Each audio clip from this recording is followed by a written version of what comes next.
마태복음 5장 33절부터 37절 말씀입니다. 제가 봉독해 드리도록 하겠습니다. 하나님 말씀 마태복음 5장 33절부터 37절입니다. 하나님의 말씀을 들으십시오. 또 옛사람에게 말한 바 헛맹세를 하지 말고 네 맹세한 것을 주께 지키라 하였다는 것을 너희가 들었지만 나는 너에게 이르노니 도무지 맹세하지 말지니 하늘로도 하지 말라 이는 하나님의 보좌이며 땅으로도 하지 말라 이는 하나님의 발등상이며 예루살렘으로도 하지 말라 이는 큰 임금의 성이며 네 머리로도 하지 말라 이는 내가 한 터럭도 희고 검게 할 수 없음이라. 오직 너의 말은 옳다 옳다 아니라 아니라 하라. 이에서 지나는 것은 악으로부터 나느니라. 아멘. 분노 그리고 음욕에 이어서 오늘은 이제 거짓을 다룹니다. 이 본문들을 볼 때 항상 20절을 먼저 기억하셔야 될 필요가 있습니다. 20절은 이렇게 말합니다. 내가 너에게 이르노니 너희 의가 서기관과 바리새인보다 더 낫지 못하면 결코 천국에 들어가지 못하리라. 이 말씀을 하시고 그 다음에 이 말씀에 대한 예증으로 예화로 이제 분노 그리고 음욕에 관한 말씀을 지나서 오늘은 이제 거짓에 관한 말씀을 하시는 겁니다. 이건 되게 중요합니다. 특히 천국에 들어가지 못하리라는 말씀을 여러분들이 기억하셔야 됩니다. 산상설교는 무슨 내용입니까? 예수께서 산에서 올라가서 제자들과 그리고 함께 있는 무리들에게 천국이 어떤 것인지 설명하신 말씀입니다. 그것이 마태복음 5장부터 7장까지 기록되어 있죠. 그렇기 때문에 우리는 마태복음 5장부터 7장에 있는 이 말씀을 살펴볼 때 항상 이 말씀이 천국이 어떤 것인지 하나님 나라가 어떤 것인지 설명해주는 예수님의 말씀이라는 것을 기억해야 합니다. 천국에는 거짓이 없습니다. 천국에는 정직과 진실만 있습니다. 그리고 거짓이 있다면, 그리고 우리 마음 가운데 거짓이 있다면 우리는 사실 어느 정도 지옥의 향취를 느끼고 있는 겁니다. 바꿔서 말해보자면 우리는 그러니까 물리적 장소로서의 지옥은 아니지만 어느 정도 지옥의 문화와 사회를 경험하고 있다는 거죠. 그렇기 때문에 실제로 우리가 하나님 나라에 거하고 있다면, 하나님 나라가 우리 안에 임했다면 우리는 어떻게 변해갑니까? 우리는 점점 정직하게 변해갈 겁니다. 그걸 지금 예수께서 말씀하시고 있고요. 그리고 단순히 바리새인과 서기관들의 당대의 도덕가들이었습니다. 당대에 굉장히 도덕적이라고 여김받는 사회 지도층이기도 했죠. 그런 사람들이 가지고 있는 의의 수준만으로는 결단코 천국에 이를 수 없고 그보다 훨씬 더 뛰어난 의가 있어야만 천국에 합당하다라는 것을 말씀해 주시는 거죠. 그래서 저는 이 본문을 바탕으로 해서 정직 혹은 거짓에 관한 문제를 여러분들에게 말씀드리려고 합니다. 먼저는요, 거짓이 주는 고통에 대해서 생각을 해보려고 합니다. 그리고 두 번째로는 거짓의 본질에 대해서 말씀드리겠습니다. 그리고 마지막으로는요, 정직의 방식, 정직의 비결에 대해서 이 본문을 통해서 말씀을 드리도록 하겠습니다. 첫 번째로는 거짓이 주는 고통이죠. 예수께서는 이제 맹세에 관한 이야기를 쭉 하시다가, 이제 이건 조금 이따 보겠습니다. 쭉 하시다가 37절에 이런 말씀을 하십니다. 오직 너희 말은 옳다 옳다 아니라 아니라 하라. 이에서 지나는 것은 악으로부터 나느니라. 그러니까 정직하지 않는 방식의 말은, 옳다 옳다라는 말은 무슨 말인지 조금 이따 설명해 드릴게요. 정직하지 않은 방식의 말은 결국은 악으로부터 난다는 겁니다. 악으로부터 왔다는 겁니다. 근데 여러분들이 성경을 가지고 계실 때 이 악이라고 할 때 이 각주가 붙어 있는 성경을 가지고 계신 분들이 계실 겁니다. 각주가 없는 성경을 가지고 계시다면은 없을 텐데 아마 대부분 각주가 있을 겁니다. 2번 해가지고 밑에 뭐라고 돼 있죠? 또는 악한 자로라고 돼 있죠. 그러니까 이제 헬라어로 볼 때 물론 악이라고 번역할 수도 있습니다만 대체로 이건 이제 악한 자라고 번역하는 것이 더 낫습니다. 예컨대 우리가 주기도문을 할 때도 다만 악에서 우리를 구해달라고 기도하잖아요. 근데 거기서의 악도 사실은 이제 헬라어 문법상 악한 자, 즉 사탄으로부터 우리를 구원해달라고 하는 내용이 더 정확합니다. 그러니까 마찬가지로 여기도 이제 악에서 나느니라라는 것을 이제 악한 자로부터 났다 이렇게 이해하는 것이 낫다는 거죠. 더 정확한 번역이라는 거죠. 실제로 요한복음 8장 44절은 이렇게 말합니다. 너희는 너희 아비 마귀에게서 났으니 너희 아비의 욕심대로 너희도 행하고자 하느니라. 그는 마귀는 처음부터 살인한 자요 진리가 그 속에 없으므로 진리에 서지 못하고 거짓을 말할 때마다 지것으로 말하나니 이는 그가 마귀가요 거짓말쟁이요 거짓의 아비가 되었습니다. 이렇게 말씀을 하고 있습니다. 그러니까 사실은 이제 악한 자로부터 났다라는 것은 그 악한 자는 거짓말하는 존재, 라는 얘기를 하는 거죠. 이걸 통해서 우리가 알 수 있는 게 있습니다. 아까도 말씀드렸듯이, 그러니까 정직의 결연은, 정직하지 않은 것은, 거짓된 것은 사실은 사탄의 문화를 만들어낸다는 겁니다. 그렇죠? 그리고 이게 지옥의 본질입니다. 제가 이제 산상설교 두 번째 설교를 할 때 이미 말씀드린 적이 있지만은, 지옥은 단순한 공간만이 아닙니다. 물론 공간이기도 합니다. 그렇죠? 근데 우리는 지옥이 그냥 불이 타오르는 공간으로만은 지옥을 상상하기 쉽습니다. 근데 지옥의 본질은, 하나님 나라의 본질이 단순한, 그러니까 저 위에 있는 하늘 공간만을 의미하는 것이 아니고 하나님의 통치와 그분의 뜻대로 살아가는 모든 사람들이 가지고 있는 새로운 사회이듯, 마찬가지로 지옥 역시 그러니까 하나님을 반대하는, 사탄의 뜻대로 행동하고 생각하고 살아가는 모든 일종의 사회 혹은 문화라고 볼 수도 있습니다. 그러면 어떻게 거짓은 인간 사회를, 그리고 거짓은 우리의 삶을 지옥으로 만드는 걸까요? 간단하게 네 가지 정도만 여러분들에게 말씀드리겠습니다. 이게 성경 전체를 통해서 생각해 볼 때 최소한 네 가지 정도는 우리가 지옥의 거짓된 문화에 대해서 한번 생각해 볼 수 있습니다. 첫 번째로는 정직의 결연은 공동체, 특히 인간 공동체를 파괴한다는 거죠. 점점 파괴됩니다. 예를 들어봅시다. 부부가 있습니다. 근데 한쪽에게 계속해서 지속적으로 거짓말합니다. 너 어디 갔어? 그런데 뭐 어디 있었어? 라고 하는데 사실은 딴 곳에 있었다. 뭐 이런 식으로 계속 이제 이야기를 들으면, 계속 거짓말에 대해서 들으면 서로를 절대적으로 신뢰하기가 상당히 어렵죠. 그렇기 때문에 어디 있다라는 말을 믿지 못하니까 이제 계속 긴장을 하게 됩니다. 그리고 상대방도 내가 좀 거짓말을 좀 했기로써니 이게 이렇게 나를 자꾸 못 믿어주면은 어떻게 하나, 내가 숨막혀서 어떻게 하나 하면서 오히려 불만을 가지게 되죠. 거짓말 한쪽도요. 그죠? 이거 제가 왜 이렇게 잘할까요?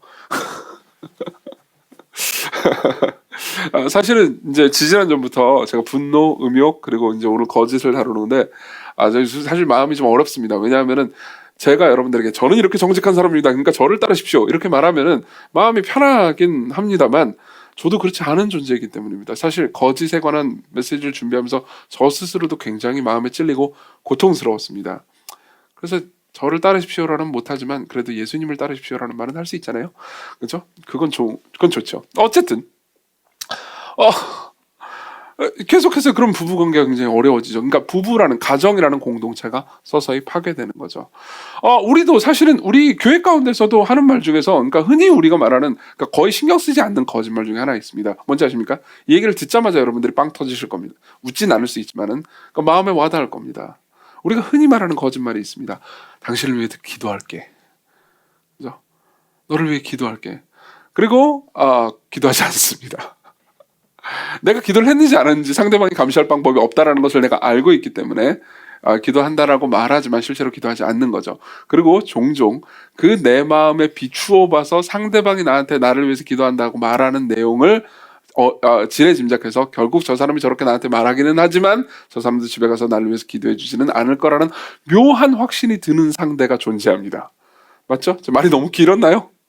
이해하실 겁니다. 우린 보통 너를 위해 기도할게 라는 말을 인사말처럼 씁니다. 사실 이런 말을 이걸 제가 또 어떻게 할까요?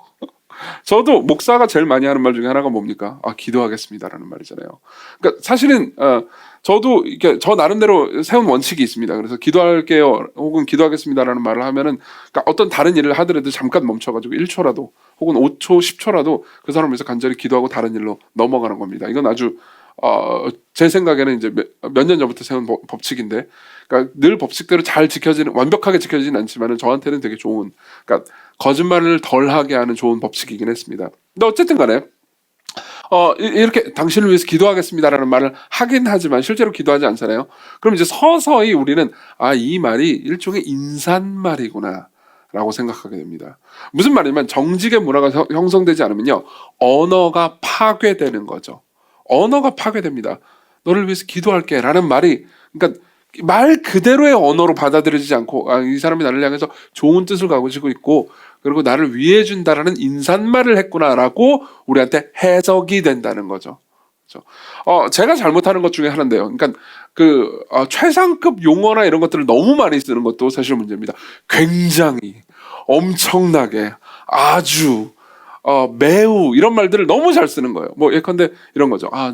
제가 어제 아침에 새벽에 이제 일어나가지고 묵상을 하고 기도했는데 너무너무 깊은 은혜를 받았어요 라는 말이 남발되면 둘 중에 하나인 거죠.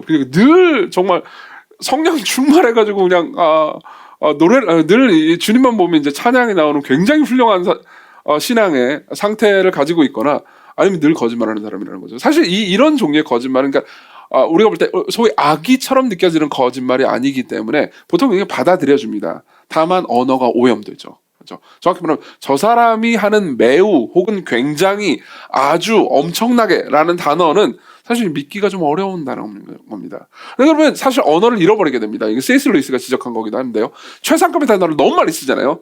그러면 진짜 최상급의 상황을 만나게 됐을 때 그때 단어를 잃어버립니다. 예. 그때 말이 너무 길어질 수밖에 없습니다. 그렇죠? 이런 것들은 사실은 이제 어떤 의미에서는 뭐 그렇게 뭐 공동체를 파괴할 정도다 이렇게까지는 느껴지지 않을 수도 있습니다. 하지만 더 심한 거짓말도 있죠. 예컨대 여러분들이 2000년대 중반에 있었던 이제 뭐 이건 다 아는 얘기니까요. 황우석 박사의 논문 조작 사건을 알고 계실 겁니다. 그러니까 이제 인간 복제를 성공했다. 그리고 줄기세포를 발견했다. 이런 이제 논문을 냈죠. 그리고 유수의 저널에 논문을 냈고 그리고 이제 나중에 알고 보니까 그 논문에 실린 사진들이 다 이제 포토샵으로 조작한 사진이라는 것을 알게 됐습니다. 그리고 이제 언론의 제보를 알게 됐고 그때 이제 나라가 난리가 났었습니다. 저도 이제 기억이 나요. 제가 그때 이제 아마 20대 후반이었던 것 같습니다. 그때가. 근데 뭐 나라가 난리가 났죠. 그래가지고 막 무슨 처음에는 이제 이 황석 박사가 마치 이제 장애인들에게 그러니까 이런 이제 줄기세포 복제 기술로 인해서 결국은 장애인들이 결국은 이제 새로운 삶을 맞이하게 될 거다. 결국은 이제 몸이 건강하게 될 거다라는 희망을 그러니까 사실 헛된 희망이었죠. 엄청나게 불어넣어줬거든요. 거의 정치인처럼 행동하고 말했거든요. 아마 그때를 기억하시는 분들은 이제 기억하실 겁니다. 그렇기 때문에 이제 사람들은 다 굉장히 이제 희망을 걸었죠. 그리고 나중에 알고 보니까 이게 거짓말이었단 말이에요. 그러고 나서 어떻게 됐냐? 이제 제가 들은 얘기인데요. 이후에 한국인들이 쓴 그 논문 있잖아요. 의학이든 뭐든 이제 생물학 쪽의 논문들 있지 않습니까? 그 논문들이 이제 외국의 유수 저널이 그걸 받아들일 때 심사가 더 까다로워졌다고 합니다. 그러니까 더 많이 교차 검증을 했다는 거죠. 그렇죠? 이건 어떻게 됩니까? 사회적으로 공동체 학계의 신뢰를 떨어뜨린 겁니다. 그리고 비용을 증가시켰죠. 사실 그냥 이게 정직하게 연구한 거구나 그러면서 논문을 실으면은 비용이 안 든단 말이에요. 돈이 안 든단 말이에요. 근데 이걸 또 검증하려고 해보세요. 그럼 돈이 또 든단 말이에요. 그러니까 사회적 비용을 그리고 시간 낭비를 증가시켰죠. 결국 공동체를 파괴합니다. 그렇죠? 우리가 하는 흔히 말하는 거짓말부터 시작해서 우리가 용기가 없어서 혹은 자기를 돋보이게 하기 위해서 그리고 사람들로부터 더 인정받고 싶어서 하는 거짓말들은 서서히 공동체를 파괴합니다. 그리고 두 번째로는요. 인간의 존엄성을 파괴합니다. 인간의 존엄성을 파괴합니다. 거짓말하는 거는요. 어떤 의미에서든 상대를 이용하거나 물건 취급하는 겁니다. 여러분들은 지난주부터 그러니까 이제 분노 혹은 음욕 이 설교를 계속 들었다면은 분노나 음욕의 본질에는 그러니까 인간을 하나님의 형상으로 존귀하게 대하는 것이 아닌 사물로 대하면서 인간을 이용하는 교만이 숨어 있다라는 것을 아셨을 겁니다. 마찬가지로 거짓도 똑같습니다. 사실상 황우석 박사 사건 이야기를 계속 해주자면요. 많은 그 장애우들과 그의 가족들한테 엄청나게 헛된 희망을 남겼죠. 그리고 이 모든 것이 조작이었음이 다 들통난 이후에도 그분들의 상당수가 그러니까 조작이라는 말이 조작이다라고 그러면서 이제 황우석 그 박사를 굉장히 오랫동안 지금도 그런 분들이 남아 계실 수도 있습니다. 굉장히 오랫동안 추종을 했어요. 그래서 막 이게 전부 다 음모다라고 말을 했죠. 사실은 여러분들이 이게 다 음모다라고 말하면서 계속해서 황우석 박사를 추종하는 사람들을 보면서 저 무식한 것들 이렇게 말씀하기 어려울 겁니다. 왜죠? 그분들은 그러니까 자신이 장애인인데 뭔가 몸이 좀 더 건강해질 희망을 품었잖아요. 그렇죠? 그리고 그런 희망을 품은 것을 우리가 잘못이라고 정죄하기 상당히 어렵지 않습니까? 그렇죠? 그렇게 할 수도 없고요. 해서도 안 되고요. 그렇죠? 사실 이 잘못은 거짓말을 한쪽에게 있죠. 그렇죠? 왜 거짓말을 했을까요? 그런 사람들이 희망을 가지고 그러니까 그런 사람들에게 메시아가 되고 싶고 그리고 그런 사람들의 구원자로 높임받고 싶어하는 그 사람, 그러니까 그 황우석 박사의 열망이 그 뒤에 숨어 있지 않았겠습니까? 그렇죠? 그럼 그걸 생각해보면 우리는 뭘 할 수 있습니까? 사실은 그런 사람을 이용했던 거죠. 물론 제가 그 한 개인의 마음을 너무 지나치게 나쁘게 해석해서 말하는 건지도 모르겠습니다. 그렇다면 제가 잘못일 수 있습니다. 하지만 드러난 사실은 명백하게 사람을 이용했구나라는 것을 의심하지 않을 수 없게 되었죠. 조이 데이빗먼이라는 사람이 있습니다. 이 사람은 이제 사실상 이분의 명성으로도 굉장히 뛰어난 극작가이고 시인이기도 합니다. 이분은 이제 C.S. 루이스의 아내로 훨씬 더 유명합니다. C.S. 루이스가 이제 조이 데이빗먼하고 결혼을 했죠. 근데 이분은 이제 되게 많은 그 글들을 썼습니다. 근데 그 중에서 거짓에 관한 재미있는 글이 하나 있습니다. 거기 보면 이런 이야기가 있습니다. 들어보십시오. 뒷담화하는 사람의 거짓말은 우리를 증오하는 존재로 만듭니다. 내가 누군가를 뒷담화해요. 그러면은 어떻게 하냐면 거짓말하면서 뒷담화한단 말이에요. 누가 안 한 짓을 했다고 말하면서. 그러면은 내가 그렇게 비난을 할 때 상대방을 그냥 상대방의 인격으로 대하는 게 아닌 거예요. 그러니까 내 거짓말에 동조하면서 나를 높여주는 존재로 상대를 이용하고 있다는 거죠. 그렇죠? 광고하며 거짓말하는 사람은 우리를 그저 돈으로 보죠. 그렇죠? 광고하면서 이 상품이 실제로는 그렇지 않은데 막 굉장히 과대 광고, 포장 광고를 한다고 합시다. 그러면 이 포장 광고를 하는 상대방 사람을요, 그냥 돈으로 보고 있는 겁니다. 그렇죠? 정치인들의 거짓말은 우리를 그저 표로 보지요. 이해되십니까? 그죠? 여러분들이 누군가에게 거짓말할 때, 그리고 의도적으로 내가 이익을 얻기 위해서거나 내가 높임받기 위해서 거짓말할 때 우리는 상대를 한 사물로 이용하고 있는 셈인 겁니다. 그죠? 세 번째로는요, 정직의 결여는 자신의 정체성을 파괴합니다. 그러니까 거짓말하는 사람의 정체성도 서서히 파괴합니다. 이건 되게 중요한 부분입니다. 정체성이라는 건 뭘까요? 일관적인 정체성이라는 건 뭘까요? 저는 뭡니까? 저는 목사죠. 그리고 남편이기도 하고요. 그리고 아이들의 아빠이기도 합니다. 그죠? 근데 정체성이라는 건 이 모든 다양한 역할 가운데서도 일관적으로 흐르는 나가 정체성이라고 볼 수 있죠. 근데 실제로 거짓말을 계속하잖아요. 그러면 나는 내 정체성이 진짜 나가 누구인지 알기 어렵게 됩니다. 저는 이제 저번 주에 이 음욕과 간음에 대해서 설교를 하기 준비하기 위해서 이제 여러 음욕 혹은 간음 그리고 불륜을 경험한 사람들의 사례 같은 책들을 되게 많이 읽었습니다. 근데 그 중에서 되게 재미있는 것들이 있었습니다. 이제 어떤 책에 보니까요, 어떤 이제 오랜 기간 동안 간음을 한 남자의 사례가 적혀 있더라고요. 근데 이 남자는 이제 밖에서 이제 간음을 한 거예요. 밖에서 이제 아내가 아닌 다른 여성과 만나가지고 막 즐기다가 집으로 오면 이제 아내가 보일 거 아닙니까? 근데 이제 이 남자의 주장에 따르면 이렇습니다. 이 남자는 자기는 그래도 여전히 아내를 사랑한다는 거예요. 그러니까는 밖에 가가지고 이제 다른 나쁜 짓을 했으니까 본인도 죄책감이 있을 거 아닙니까? 그죠? 그러니까는 집에 오면 아내한테 더 잘해주게 되더라는 거예요. 미안하니까. 그래서 아내한테 잘해주고 막 집에 들어갈 때 선물이라도 해주고 막 볼 때마다 막 사랑해라는 말을 하는 거죠. 그러면 이제 그때부터 자아가 흔들리기 시작하는 겁니다. 보십시오. 집에 들어가면은 아내에게 당신만 사랑해라고 말합니다. 그건 진실입니까? 거짓입니까? 놀라웠던 건 이 남자는 자기가 진실을 말했다고 주장하고 있는 셈인 겁니다. 실제로 그렇게 말합니다. 나는 진실을 말했다고. 그러면서 밖에서 이제 이 다른 여자를 만납니다. 그러고 나서 그 여자를 만나서도 나는 실제로 아내를 별로 사랑하지 않아. 당신만 사랑해. 좀 있으면 아내와 이혼할 거야. 당신하고 결혼할 거야. 라고 거짓말을 해댔죠. 그럼 그게 진실이었냐고 물을 때 그것도 진실이었다고 말합니다. 그럼 어떻게 됩니까? 이 사람은 누구입니까? 이 사람은 어떤 사람입니까? 자아가 없어지는 겁니다. 이 사람은 자기의 정체성이 서서히 무너집니다. 이 사람은 자기가 하는 말을 자기도 믿지 못하게 됩니다. 스스로를 계속 속인 까닭에 일관성 있는 자아가 없는 거죠. 집에 가서는 말합니다. 절대로 다시는 도박하지 않겠어. 그러고 나서 도박장으로 갑니다. 이번 한 번만 해야지. 둘 다 진실일까요? 그 사람은 둘 다 진실이라고 말할 겁니다. 근데 그 두 진실은 서로 상충합니다. 그럼 뭘 의미합니까? 그 어느 곳에도 진실은 없습니다. 자신의 진실을 말할 수 있는 이 부분이 되게 중요한 겁니다. 자신은 진실을 말할 수 있는 능력을 상실해 갖고 있는 겁니다. 서서히 진짜가 무엇인지 이해하지도 못하고 받아들일 수도 없으며 그리고 말할 수도 없는 사람이 됩니다. 어디를 가서도 상황을 만들어낼 수밖에 없는 거죠. 내가 누군지 만들어낼 수밖에 없습니다. 그건 뭘 의미합니까? 내가 누군지 발견할 수 없다는 걸 의미하는 거죠. 이러면요, 계속해서 이제 이런 자아가 형성되잖아요. 그럼 계속해서 이제 이게 되게 놀라운 지점인데요. 누군가를 비난하는 것을 통해서 도피처를 찾으라고 합니다. 누군가를 비난하는 걸 통해서 도피처를 찾으라고 합니다. 실제로, 그러니까 뭐 제가 이제 그런 책들을 많이 봤다고 그랬잖아요. 많이 보면서 제가 제일 놀라웠던 거는 이제 정말 많은 사람들, 특히 목회자들이나 이제 종교인들이 그런 경우가 되게 많습니다. 그러니까 자신이 간음을 분류를 행하고 있을 때가 있을 거 아닙니까? 그럼 그 기간에 그러니까 동료 종교인들이 간음을 혹은 분류를 했다가 걸린 사건이 발생하잖아요. 그럼 그 누구보다도 더 강하게 그런 사람들을 비난하더라는 거죠. 보세요. 나도 지금 간음을 행하고 있어요. 근데 간음을 행한 다른 사람이 들통났습니다. 그럼 그 사람 막 비난합니다. 어떻게 하나님의 말씀을 수종든다는 사람이 저런 짓을 할 수 있어? 라고 하면서 비난합니다. 그렇죠? 그럼 진짜 자기는 도대체 누구입니까?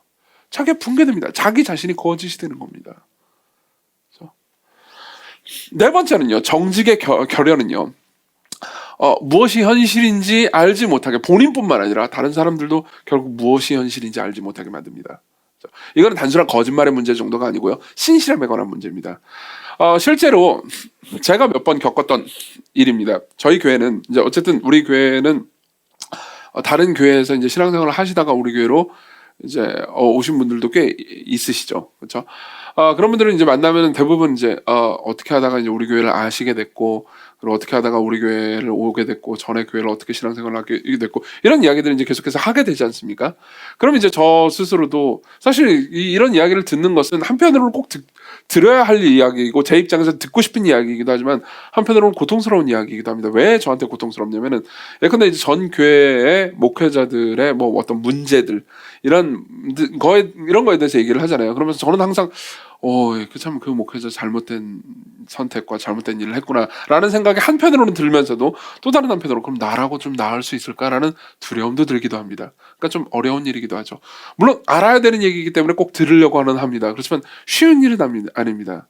근데 어쨌든 간에 어떤 분이 저한테 해준 얘기였습니다. 그분은 그러니까 소위 되게 좋은 교회, 그러니까 누가 봐도 되게 좋고 그리고 목회자의 능력으로 볼 때 혹은 이제 뭐 대외적인 이미지로 볼 때도 굉장히 훌륭하다고 여겨지는 교회에서 이제 오신 분이었습니다.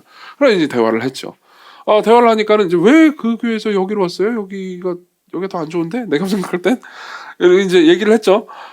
얘기를 하다 보니까 이제 결국 이제 그런 얘기를 하더라고요. 그러니까 그 교회가 겉으로 보여지는 이미지와 그리고 그 목사님이 겉으로 보여지는 이미지가 좋다라는 건 자기도 알고 있다. 그렇지만 이제 그분은 자신이 그러니까 이제 자신이 알고 있는 자신이 그 목사님의 아내를 알고 있다고 그러더라고요. 개인적으로 알고 있다고 하더라고요. 근데 이제 실제로 가정에서는 이제 그 목사님이 아내에게 굉장히 차갑게 대할 때가 다반사일 뿐만 아니라 폭언 같은 것들도 서슴지 않는다라는 것을 알게 된 거죠. 그러니까 이제 어떻게 되냐 보세요. 집에서는 이제 아내한테 막 폭언을 하고 막 함부로 대하는 그 사람이 설교단에 나와가지고 너무나 달콤한 말들을 내뱉는 것이 이제 인지 부조화가 생기는 겁니다. 무엇이 현실인지 알기 어려워지는 거예요. 그죠? 그러면 어떻게 됩니까? 아까 처음에 얘기했던 것처럼 서서히 공동체는 잠식되어 갑니다. 파괴됩니다. 무엇이 진실인지 알기 어렵게 되는 거죠. 자, 보십시오. 이 모든 과정 중에서 우리는요, 그러니까 우리가 하는 말 있잖아요. 그 말의 진실성이 왜곡되는 것 때문에 현실이 왜곡되는 것 같은 느낌이 듭니다. 그리고 무엇이 진실인지 무엇이 아닌지를 알 수 없게 되는 거죠. 특히 하나님의 말씀을 전하는 사람들의 거짓이요. 얼마나 성경이 말하는 하나님의 말씀의 진실성까지도 의심하게 만드는지 모릅니다. 그렇기 때문에 사실 저는 오늘 아침부터 약간 오늘 설교 좀 하기 싫었습니다. 물론 지난주와 그 전주도 마찬가지인데 설교하기 싫어. 설교하기 싫어. 이런 생각 계속 들었습니다. 왜냐하면 지금부터 제가 하는 모든 이야기들이 저 스스로를 찌르는 이야기이기도 하기 때문입니다. 여러분들도 마찬가지겠지만요. 자, 그러면은 이 거짓의 본질에는 뭐가 있을까요? 이 거짓의 가장 밑바닥에 있는 마음엔 뭐가 있을까요? 자, 우리 본문을 보면서 좀 살펴보도록 하겠습니다. 33절부터 36절을 쭉 읽어드리겠습니다. 읽어드리면서 설명해보죠. 또 옛사람에게 말한 바 헛맹세를 하지 말고 내 맹세한 것을 주께 지키라 하였다는 것을 너희가 들었으나 라고 말합니다. 자, 이 본문은 이런 내용입니다. 이 본문에서 예수님은 레위기 19장 12절을 인용하신 것이 분명합니다. 레위기 19장 12절은 이렇게 말합니다. 읽어드릴게요. 너희는 내 이름으로 거짓 맹세함으로 네 하나님의 이름을 욕되게 하지 말라. 나는 여호와니라. 그러니까 거짓 맹세하지 말라는 거죠. 그렇죠? 그러니까 예수께서는 이렇게 말씀하시는 겁니다. 옛사람에게 말하고 헛맹세를 하지 말고 네 맹세한 것을 주께 지키라. 이 말씀은 그러니까 단순히 레위기 19장만 인용한 게 아니고 성경의 여러 구절들을 이제 이게 종합적으로 정리해서 인용을 하신 거예요. 했다는 것을 너희가 들었으나 근데 그 다음 뭐라고 말하냐면 나는 너에게 이르노니 도무지 맹세하지 말라. 하늘로도 하지 말라. 이는 하나님의 보좌이며 땅으로도 하지 말라. 이는 하나님의 발등상이며 예루살렘으로도 하지 말라. 이는 큰 임금의 성이며 네 머리로도 하지 말라. 이는 네가 한 터럭도 희고 검게 할 수 없음이라. 이렇게 말씀하십니다. 무슨 내용일까요? 뭔 얘기를 하고 싶은 걸까요? 정리를 좀 해보겠습니다. 헤르만 리델보스라는 신학자가 있습니다. 신약을 연구하는 학자인데 이 학자는 이 본문에 대해서 굉장히 통찰력 있는 해석을 내놓습니다. 아주 탁월한 문장입니다. 조금 어렵긴 하지만 읽어드리겠습니다. 랍비들은 이 말씀에서 레위기 19장의 말씀에서 추론하기를 주의 이름이 언급되지 않은 맹세는 구속력이 적다고 하였고 그 때문에 하물며 시시하다고 할 만한 수많은 맹세 형식이 나타나게 되었다. 이를테면 하늘로 맹세하거니와 라든가 내 머리를 두고 맹세하거니와 등등이다. 하늘로 한 맹세나 땅으로 한 맹세는 심지어 맹세로 간주되지도 않았고 자기의 머리로 한 맹세의 타당성은 논쟁의 문제였다. 이렇게 말합니다. 뭔 소리일까요? 설명해 드리겠습니다. 자, 보십시오. 레위기 19장 12절의 말씀은 간단하게 얘기하자면 이렇습니다. 너희들이 하나님의 이름으로 맹세를 해놓고 나중에 지키지도 않고 거짓말하면 그거 잘못된 거다. 그러니까 핵심 뭐예요? 거짓말하지 말아라.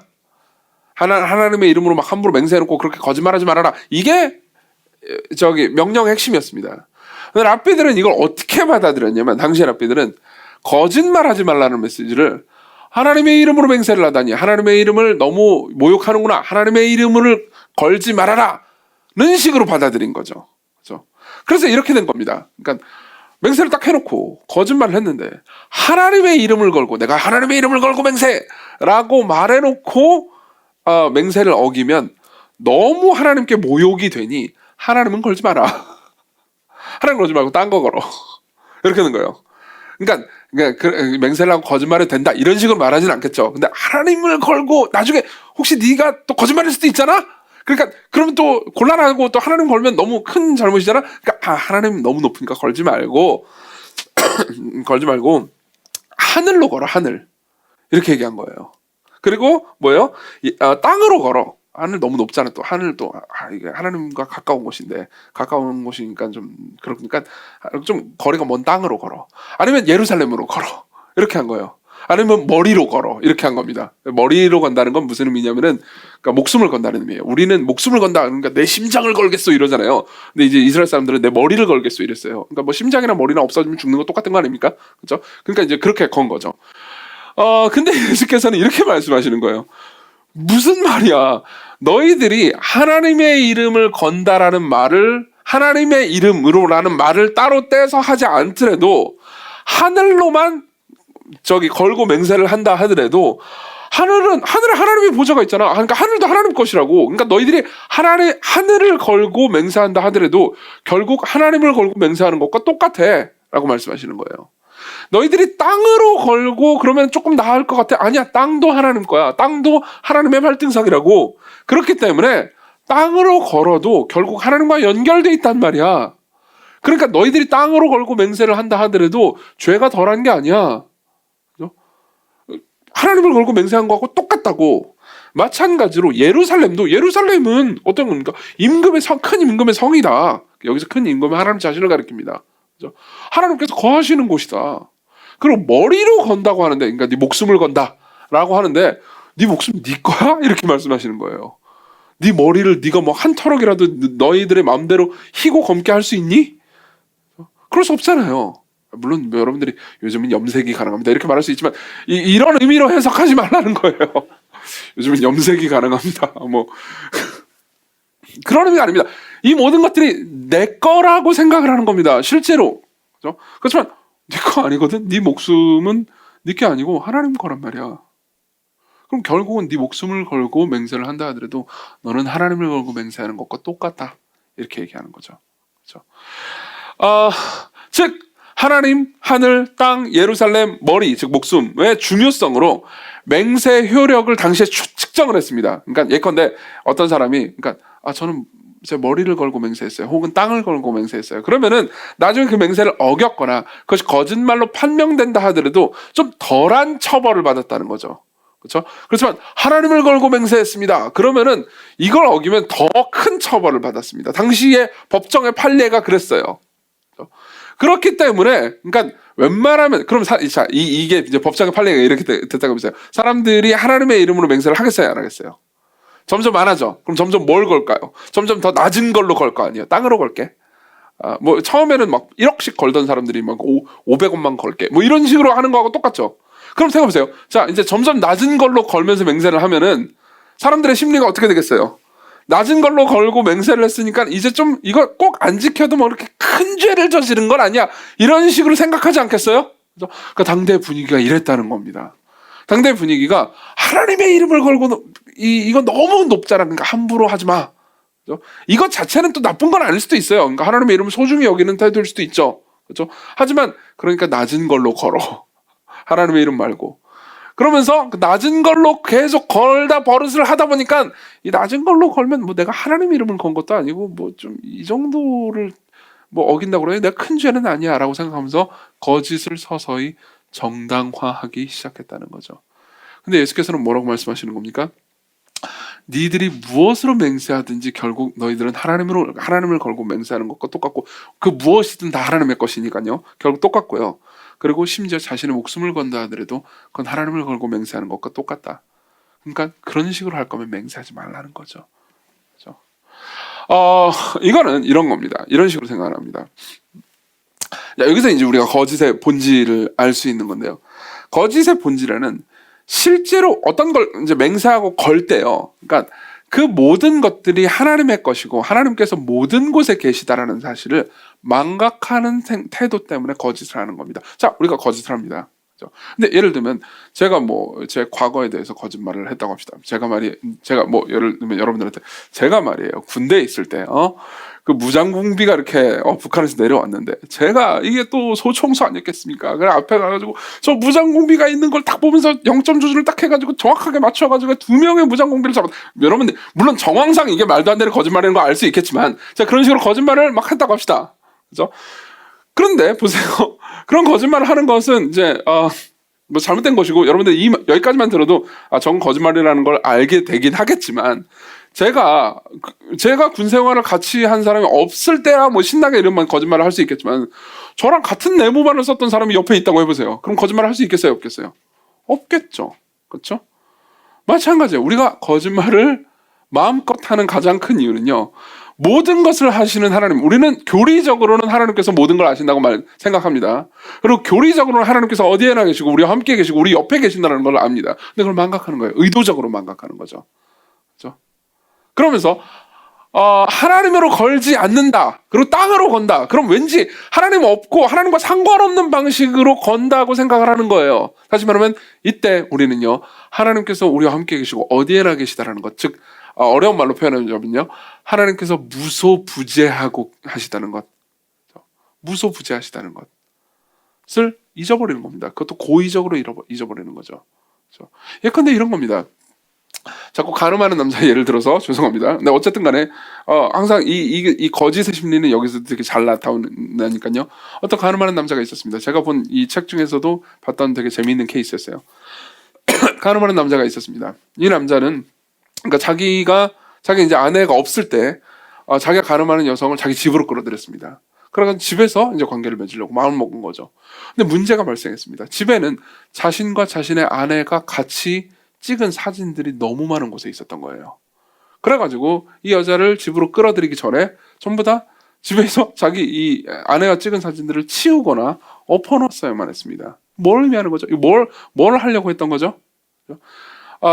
실제로 자기 아내는 없긴 없습니다만 사진으로라도 자기 아내의 존재를 지우려고 했던 거죠.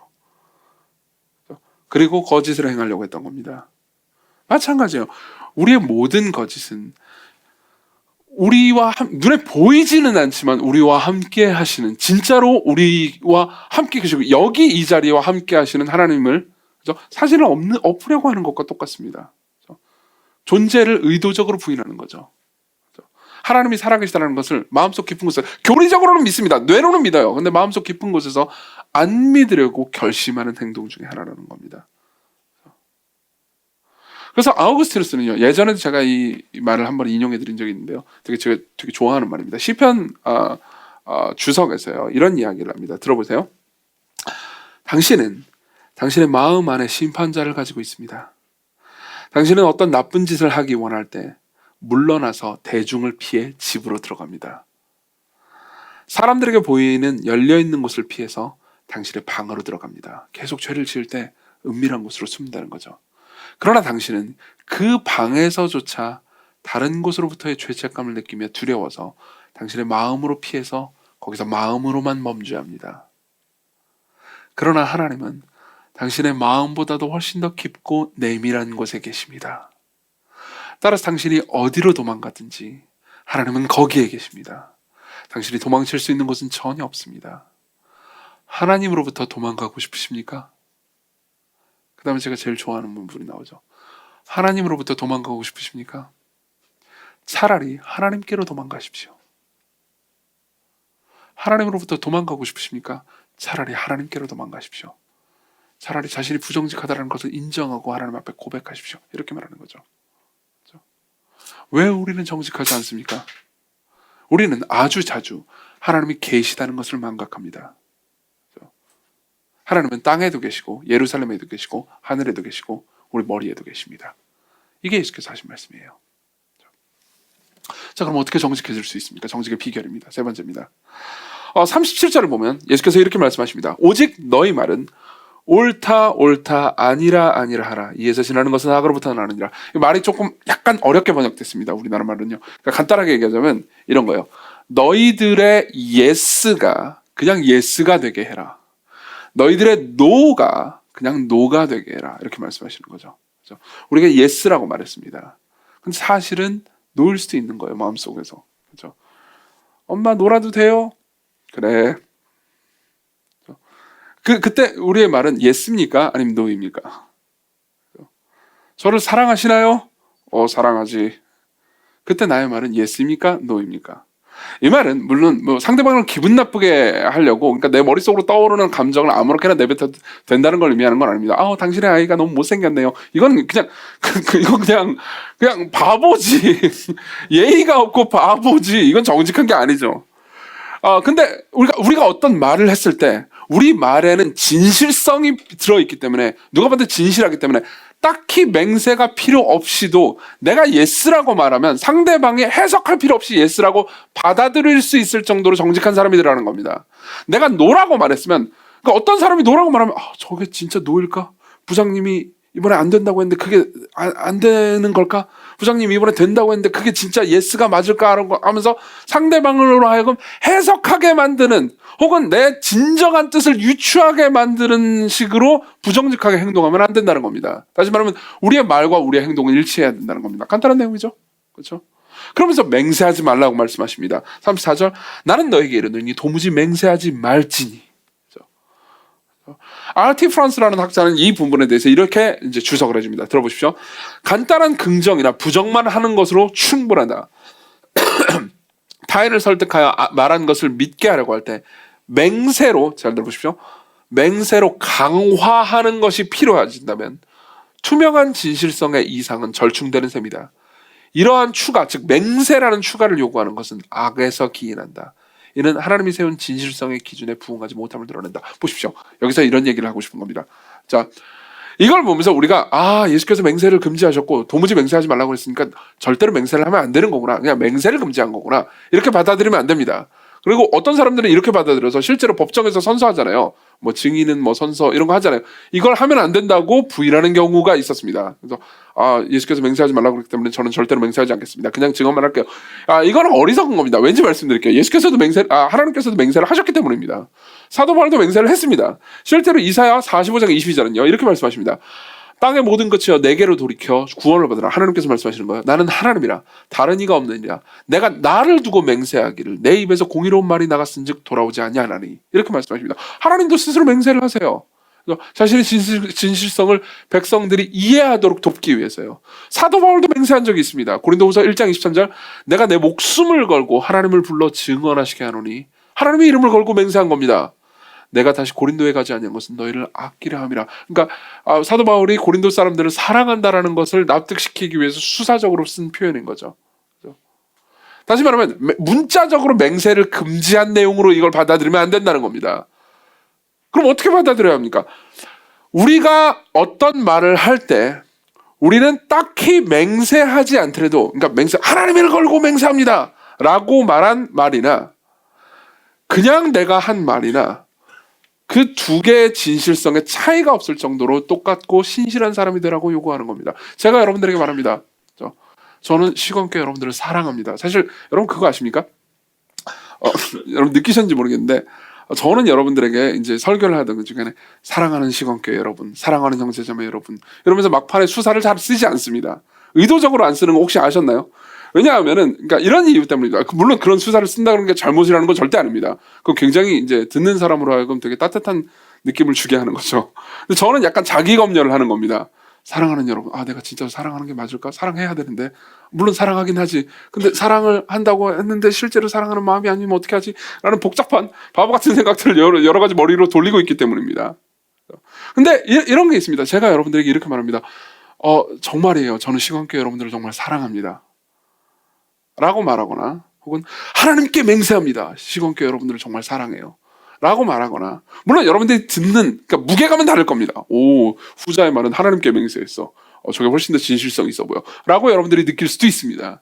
그렇지만 실제로는 내가 어떻게 말하든 그 무게감은 똑같은 사람이 되어야 한다고 말하는 겁니다. 이게 예수께서 말씀하시는 거예요. 그게 도무지 맹세하지 말라라는 말씀의 진의인 겁니다. 너희의 예스가 그냥 예스가 되게 하라. 너희의 노가 그냥 노가 되게 하라. 너희가 정규야 네가 시건교회 사람들을 사랑한다고 말한다면 그냥 사람들이 그 말을 있는 그대로 사랑한다고 말할 수 있도록 해라. 너희 말과 너희 삶이 일치하도록 해라. 이렇게 예수께서 말씀하시는 거죠. 그럼 어떻게 해야 됩니까? 어떻게 해야 됩니까? 저는 값을 치러야 됩니다. 저는 값을 치러야 됩니다. 재밌는 게 뭐냐면요. 33절에서 이렇게 예수께서 말씀하고 계십니다. 그러니까 사실 이 말은 맹세라는 형식의 말을 절대로 하지 말아라 라기보다는 맹세를 했다면 지키고 그리고 맹세를 딱히 안 한 말이라도 맹세가 없는 말이라도 아무 말이라 하면 지키라라는 얘기를 하시는 거잖아요. 그렇죠? 그게 핵심입니다. 근데 보십시오. 여기 33절에 이렇게 말씀하십니다. 또 옛사람에게 말한 바 헛맹세를 하지 말고 네 맹세한 것을 주께 지키라 하였다는 것을 너희가 들었다고 말합니다. 지키라. 핵심은 지키라는 거죠. 근데 여기서 지키라라는 단어 있잖아요. 이 단어를 그리스어에서 일반적으로 지키라라는 단어의 의미를 가진 단어를 쓰시지 않습니다. 이 단어의 진짜 그러니까 원래 1차적인 의미는 뭐냐면은 값을 치르다는 겁니다. 값을 치르다. 너희들은 값을 치러야 한다. 말을 했느냐? 그 말을 한 것에 대한 값을 치러야 된다. 예컨대 이런 거죠. 너를 위해서 기도할게. 그럼 어떻게 해야 됩니까? 값을 치러야 됩니다. 실제로 시간을 떼야 됩니다. 그게 아무리 작은 시간이라 하더라도요. 잠깐이라 하더라도요. 기록해 놓으셔야 됩니다. 그러면서 값을 치러야 돼요. 내가 아무리 바쁘고 정신이 없다 하더라도 값을 치르는 겁니다. 내가 기도한다고 말했어. 그러니까는 시간을 떼어서 가족들과 함께 혹은 나 혼자라도 같이 기도하겠어. 라고 스스로에게 말하는 거죠. 이건 값을 치르는 겁니다. 그렇죠? 여러분들이 이달 말 한 달 동안 일한 거에 대해서 결산을 보고해야 될 때가 있습니다. 그리고 그 결산이 되게 초라할 때가 있죠. 내가 이번 달 회사에서 일했는데 한 달 동안 열심히 일했는데 결과가 이것뿐이군. 그러면 이걸 정직하게 말하려면 어떻게 해야 되죠? 여러분 값을 치러야 됩니다. 그렇죠? 상대방이 혹은 윗사람이요. 넌 왜 이렇게 한 달 동안 일을 못했어? 라고 말하는 것을 그냥 감내할 각오를 해야 되는 거죠. 여러분들은 여러분들이 발가벗겨지는 것 같은 느낌을 각오해야 합니다. 안 그렇습니까? 사실은 이 문제 때문에 사람들은 계속해서 두렵기 때문에 자기 자신을 숨깁니다. 실제 실적은 이만큼밖에 나오지 않았는데 여러 가지 자신이 할 수 있는 여러 가지 통계적 자료들이나 다른 걸로 부풀릴 수 있는 방식을 사용해서요. 그러니까 좀 그것보다 좀 더 나은 실적이 나온 것처럼 포장해서 말합니다. 왜요? 값을 치르기를 원하지 않으니까요. 혹은 상대방을 정말 위하기 때문에 상대방에게 나쁜 말을 해야 될 때가 있습니다. 그러니까 다시 말하면 상대방의 기분이 별로 안 좋을 것 같은 말을 해야 될 때가 있습니다. 상대방을 정말 위해서요.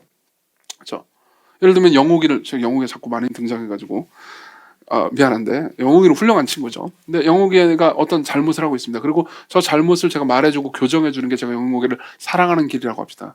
그럼 제가 그 말을 할 때 저는 영욱이가 저를 미워할지도 모른다라는 두려움을 감수해야 됩니다. 그렇죠? 뭘 의미하죠? 값을 치러야 합니다. 그러면서도 또 사랑해야 합니다. 저 사람이 이런 말을 할 때 기분 나쁘시지만 이 말을 꼭 한편으로 하지만 그럼에도 불구하고 사랑하는 마음으로 저 사람을 섬기는 마음으로 이 말을 해야겠다. 이 일을 할 때 우리는 어떻게 하죠? 값을 치르는 겁니다. 자, 보십시오. 어떻게 우리가 값을 치르는 용기를 가질 수 있습니까? 그분이 무소부지하다는 것을 기억하십시오. 그분이 정말 우리와 함께 하신다는 것을 기억하십시오. 하늘이든 땅이든 예루살렘이든 내 머리든 내 목숨이든 다 그분의 것이고 그분은 우리와 함께 하십니다. 여러분들이 나중에 시편 139편을 집에 가서 한번 읽어보셨으면 좋겠습니다. 제가 읽어드리겠습니다. 초반부입니다. 시편 139편은 이렇게 얘기합니다. 여호와여, 주께서 나를 살펴보셨으므로 나를 아시나이다. 주께서 내가 앉고 일어섬을 하시고 멀리서도 나의 생각을 밝게 하십니다. 그분이 나와 늘 함께하고 계시고 내 생각을 아시는데 내가 사람들 앞에서 거짓말할 이유가 없다는 거죠. 나의 모든 길과 내가 눕는 것을 살펴보셨으므로 나의 모든 행위를 익히 하시오니 4절 여호와여, 내 혀의 말을 알지 못하는 것이 하나도 없으십니다. 여러분, 우리의 혀의 말을 하나님께서 알지 못하는 것이 하나도 없으십니다. 늘 우리가 하나님 앞에서 살아가는 겁니다. 하나님께서 안 계신 것처럼 살아가는 것이 아니고, 여러분들이 하나님이 정말 살아계신다고 믿는다면요, 그분이 살아계신다라고 정말 믿고 행동하고 말하는 거죠. 이게 정직의 가장 중요한 키입니다. 예수께서 하신 말씀이죠. 그렇지만 제가 여러분들에게 드리고 싶은 말씀이 있습니다. 여기서 우리는 하나의 질문을 가질 수 있습니다. 우리가 그분이 우리와 늘 함께하고 계시고 우리가 하는 모든 말을 듣고 계시고 우리가 하는 모든 말과 행동의 진실성을 그분이 다 아신다라는 것을 알긴 하지만 우리가 그분을 두려워하고만 있잖아요. 두렵기만 하잖아요. 그럼 우리는요, 늘 결국은 잊어버리려고 노력을 하게 됩니다. 잊어버리려고 노력을 하게 됩니다. 여러분, 재밌는 게 뭔지 아십니까? 우리는요, 그러니까 인간은 다 재밌습니다. 이게 인간의 죄성이기도 하죠. 인간은 자기 기만을 할 줄 압니다. 그러니까 스스로에게 거짓말을 할 줄 아는 존재입니다. 그렇기 때문에, 그러니까 여러분 이럴 때 있지 않습니까?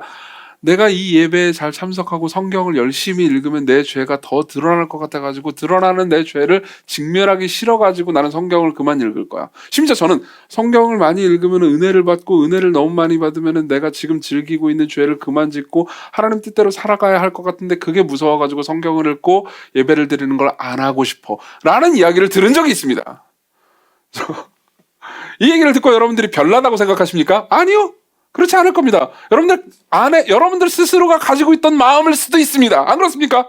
저도 이런 마음을 가져봤습니다. 그죠?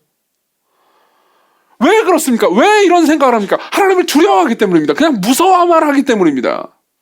그 무서운 무시무시한 신이요, 내 모든 생각과 사상을 검열하고 있습니다. 그럼 차라리 무신론이 나은 거죠. 그리고 그런 마음으로 하나님을 계속 대하고 있다면요, 이걸 율법적인 마음이라고 얘기하겠습니다. 신학적으로는요. 그런 마음으로 여러분들이 계속 하나님을 알고 있다면요, 여러분들은 하나님께서 늘 나와 함께하고 계시다라는 사실을 기억하려고 들지 않을 겁니다. 자꾸 잊고 싶어 할 겁니다. 그렇지만 보십시오. 시편은요, 하나님이 늘 자기와 함께 계시고 그리고 내 혀의 말을 알지 못하는 것이 하나도 없으시다라고 고백을 하면서 이 시편 기자는 하나님을 두려워하지 않습니다. 하나님을 경외하긴 하지만 그냥 무서워만 하지는 않습니다. 제가 그 다음 부분을 읽어드리겠습니다. 7절부터입니다. 내가 주의 영을 떠나 어디로 가며 주의 앞에서 어디로 피하리까? 뭡니까? 내가 주를 피할 수 있는 방법이 없다는 거 아닙니까? 무섭지 않습니까? 그냥 무섭게만 생각할 수도 있습니다. 근데 시편 기자는, 이 시인은요, 그러니까 무서운 기색으로 말하지 않습니다. 계속 읽어드릴게요. 내가 하늘에 올라갈지라도 거기 계시며 지옥에 내 자리를 펼지라도 거기 계시나이다. 내가 새벽 날개를 치며 바다 끝에 가서 거주할지라도 거기서도 주의 손이 나를 인도하시며 주의 오른손이 나를 붙드시리이다. 무슨 말이죠? 시인은요, 자신이 하나님께서 자신과 늘 함께 하실 뿐만 아니라 내 모든 생각과 말을 지켜보시고 그런데도 불구하고 나를 붙들고 계신다고 말합니다. 그분의 오른손이 나를 붙들고 계신다고 해요. 나를 사랑하는 존재가 나와 함께 한다고 말합니다. 보십시오. 나를 감시하는 존재가 늘 나와 함께 한다고 합시다. 그럼 여러분들은 위축될 겁니다. 그리고 이 사람을 계속해서 피하려고 될 겁니다. 가능하면 지워버리려고 할 겁니다. 그렇지만 나의 모든 것을 알지만 나의 모든 것을 알매도 불구하고 나를 사랑하는 존재가 계속해서 나를 격려하고 응원한다고 합시다. 그럼 어떻게 됩니까? 여러분들은 두려워서 죄를 안 짓는 게 아니고 이 사람을 사랑해서 죄를 안 짓고 싶어 합니다. 이 사람을 응원해서 내가 원하기 때문에, 이 사람도 나를 사랑하고 나도 이 사람을 사랑하기 때문에 이 사람을 실망시키고 싶지 않아서 나쁜 짓을 안 하게 됩니다. 마찬가지예요. 여러분들이 하나님께서 여러분들과 함께 하신다는 것을 늘 들어도 그분이 여러분들을 어떻게 위하시는지에 대해서 모르고 그분을 단순히 무서워만 한다면 여러분들은 자꾸 의도적으로 하나님께서 여러분들과 함께 하신다는 것을 잊으려고 들 겁니다. 그러면서 마치 하늘이나 땅이나 내 머리에는 하나님이 안 계신 것처럼 행동하고 생각하고 그런 식으로 맹세하면 죄가 없다는 듯이 하나님을 피하려고 들 겁니다. 그렇지만 하나님께서 여러분들을 넘치도록 위하신다는 걸 안다면요, 하나님께서 여러분들의 오른손으로, 그분의 오른손으로 여러분들을 붙들고 계시다는 것. 오른손이라는 말은 그분의 가장 아끼는 손이라는 의미입니다. 하나님께서 여러분들을 넘치도록 위하시고 사랑하시고 늘 동행하신다는 것을 여러분들이 안다면요, 고통 가운데서도 여러분들이 범죄할지라도 그것을 끌어안아 주시는, 그렇게 여러분들을 사랑하는 분이라는 것을 안다면요, 여러분들은 용기를 낼 수 있습니다. 안 그렇습니까? 시편 139편을 쓴 시인은요, 그 부분에 있어서 우리보다 훨씬 더 희미하게 할 수밖에 없었습니다. 그러나 우리는 시편을 쓴 시인보다 훨씬 더 분명하게 이 사실을 알 수 있습니다. 어떻게 알 수 있습니까? 그리스도를 보십시오. 그분이 왜 고난당하는지 아십니까?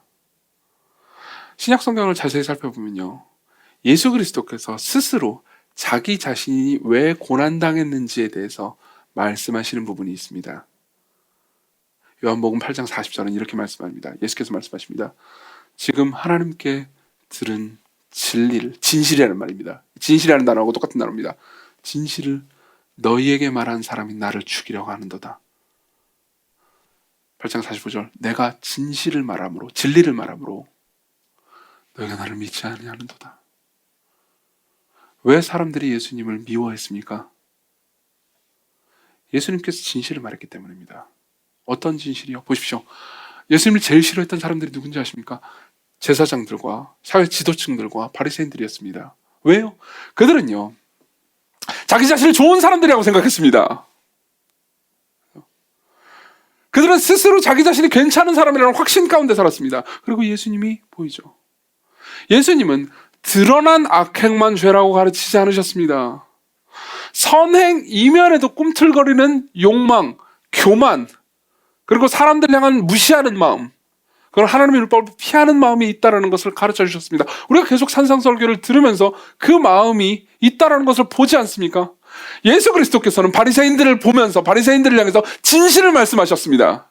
그들은 자신이 어느 정도 괜찮은 사람이라는 착각 속에 살았습니다. 그리고 그러면서 스스로를 계속 기만하면서 스스로에게 거짓말했습니다. 다른 사람들에게 거짓말하는 것을 넘어서서 자기 자신에게도 거짓말을 했죠. 스스로에게 계속 거짓말을 했습니다. 그리고 예수께서는 용기를 내셨습니다. 예수께서는 용기를 내셨습니다. 어떤 용기요? 그들에게 진실을 말하는 용기를 내셨죠. 그리고 그 결과가 뭐였습니까? 예수께서는 진실을 말하셨기 때문에 그분은 진실을 말하는 대가를 치르셨습니다. 요한복음 18장 22절, 이 말씀을 하시매, 진리를 말씀하시매, 곁에 있던 아랫사람 하나가 손으로 예수를 쳐, 실제로 헬라어로 보면 손으로 뺨을 쳐서 넘어뜨렸다는 내용입니다. 이르되 네가 대제사장에게 이같이 대답하느냐 하니, 예수께서 대답하시되 내가 말을 잘못하였으면 그 잘못한 것을 증언하라. 바른 말을 하였으면 네가 어찌하여 나를 치느냐 하더라. 왜 그분이 버림받으셨습니까? 왜 그분이 사람들에게 미움을 받으셨습니까? 왜 그분이 죽임을 당하셨습니까? 그분이 진실을 말했기 때문입니다. 그분은 진실을 말하는 것 때문에 대가를 치르셨습니다. 여러분, 예수 그리스도께서 진실을 말하는 것 때문에 대가를 치르신 이유는 단순히 사람들이 나쁘기 때문만은 아니었습니다. 그 가장 깊은 이유는요, 이거였습니다. 예수께서 대가를 치르신 가장 큰 이유는 그분이 진실을 말했기 때문만이 아니라 진실을 말하지 않는 우리를 진실하다고 여겨주시기 위해서, 늘 거짓을 자주 말하는 우리를 용서하시기 위해서 그 일을 하셨습니다. 보십시오. 단순히 진실을 말했다라는 이유만으로 그분이 고난을 당하셨다면요, 그분은 이렇게 하시면 됐습니다. 내가 왜 진실을 말하는데 너희들이 나를 고통스럽게 하느냐? 다 죽어라! 내가 정이다. 근데 그분은 그렇게 하지 않으셨습니다. 욕을 받으시되 욕으로 대하지 않으시고 비난을 받으시되 비난으로 대하지 않으셨습니다. 왜요? 그들을 용서하시기 위해서요. 그들을 용서하시기 위해서요. 그분이 진실하지 않은 거짓된 사람들을 조건 없이 사랑하시기 위해서 그분이 대가를 치르신 겁니다. 여러분, 사람들 앞에서요, 나의 연약함과 문제, 내 죄를 정직하게 고백하려면 여러분 분명히 이런 순간들이 있을 겁니다. 이런 순간들을 맞이한 적이 있을 겁니다. 내가 발가벗겨지는 것 같은 느낌이 들 때가 있을 겁니다. 맞죠? 여러분, 그분도 발가벗겨지셨다는 것을 기억하십시오. 그분이 십자가에서 달리실 때 그분은 실오라기 하나 걸치지 않은 상태로 부끄럽게 발가벗겨지셨습니다. 그분은 잘못을 하신 것이 없지만 그분은 수치를 당하셨습니다. 여러분, 거짓말은 수치스럽습니다. 제가 여러분들에게 거짓말을 한 것이 아마 되게 많이 있을 겁니다. 그리고 그 중에 하나라도 들키면, 그렇게 대단한 건 없는 것 같긴 하지만, 하나라도 들키면 저는 여러분들 앞에 정말 너무너무 수치스러울 겁니다. 그리고 그런 일이 있을까봐 두렵기도 합니다. 저는 너무 창피할 것 같아요. 앞에서 설교하면서 좋은 말을 다 했는데 알고 보니까 저 인간 거짓말쟁이였어 라고 하면 저는 정말 창피할 것 같습니다. 그런데도 불구하고 용기를 낼 수 있는 이유는, 하나님께 나아갈 수 있는 이유는, 그리고 여러분들과 더불어서 내가 죄인이고 그럼에도 여러분들과 똑같이 하나님께 받아들여질 수 있다고 말하는 이유는, 여러분들도 죄인일 때 여러분들이 받아들여질 수 있다고 말하는 이유는 그분이 우리 대신 발가벗겨주셨기 때문입니다. 그분이 우리를 위해서 수치를 당하셨기 때문입니다. 그분이 용기를 내시고 값을 치르셨기 때문입니다. 여러분, 그렇기 때문에 여러분들에게 요구되는 유일한 정직은 이겁니다. 여러분들이 정직하지 않다는 것을 솔직하게 고백하는 정직입니다. 여러분들을 파멸시키는 유일한 거짓은 이겁니다. 내가 정직하지 않다는 것을 숨기는 거짓이죠. 여러분, 예수 그리스도께서 여러분들을 초청하십니다. 그분이 여러분들을 위해서 용기를 내셨다는 것을 기억하십시오. 그분이 진실을 말하셨기 때문에 고난당하셨다는 것을 기억하십시오. 그리고 그분 앞에 나아가십시오. 하나님, 나는 정직하지 않습니다. 나 자신을 자꾸 포장하려고 듭니다. 나는 나 자신에 대해서 자꾸 높이려고 합니다. 그래서 사람들을 이용하려고 들었습니다. 그러나 당신을 보며 당신 앞에 서며 내가 정직하지 않다는, 내가 거짓말쟁이라는 내 생에 가장 중요한 정직한 말을 하겠습니다. 나를 받아주시옵소서. 나를 용서해 주옵소서. 우리 같이 함께 그분을 바라보면서 기도합시다.